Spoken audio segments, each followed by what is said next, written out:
सर्वांना जय शिवराय. सूर्योदयानं बोलण्याची संधी दिल्याबद्दल धन्यवाद. आजचा तापमान जर बघितलं तर 42-43 डिग्री सेल्सिअस तापमान आहे आणि आम्ही आता या मंडपच्या खाली आहे आणि इथं प्रचंड एवढा उकाडा आहे. मनोजदादांनी हा निर्णय कसा घेतला याची आम्हाला सगळ्यांना काळजी लागून राहिलेली. प्रत्येक व्यक्ती हा इथं चिंतातूर झालेला आहे. हे गेंड्याचा कातडीचं सरकार आहे. दादाला हेच सांगणे, हे असे आपले कित्येक बलिदान गेले तरी हे झाले नाही. तुम्ही आमचे सेनापती आहे आणि सेनापती आम्हाला कणखर मजबूत आहे.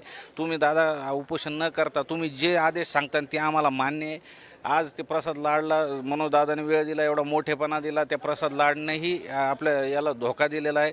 आमची तुमच्या चॅनलच्या माध्यमातून त्या विखे पाटील साहेबालाही त्यांनाही आव्हान आहे की त्यांनी ताबडतोब राजीनामा द्यावा. कारण मी कुठंतरी ऐकलं होतं विखे पाटील हे म्हणले होते की माझ्या वडिलांची इच्छा होती मराठा समाजाला आरक्षण मिळावं, वडिलांची इच्छा पूर्ण न झाल्यामुळं माझी इच्छा आहे की मराठा समाजाला आरक्षण द्यावं. असं जर तुमची विखे पाटील साहेब तुमची भावना होती आणि कुठं पाणी मुरतं आहे, तुम्हाला कोण निर्णय घेण्यापासून वंचित करतं आहे आणि आज तुमच्या म्हणजे सगळ्या मराठा समाज 6 कोटी मराठा समाज मनोज जरांगे पाटलाच्या पाठीशी मनोज दादा तुमच्यावर विश्वास ठेवून होते.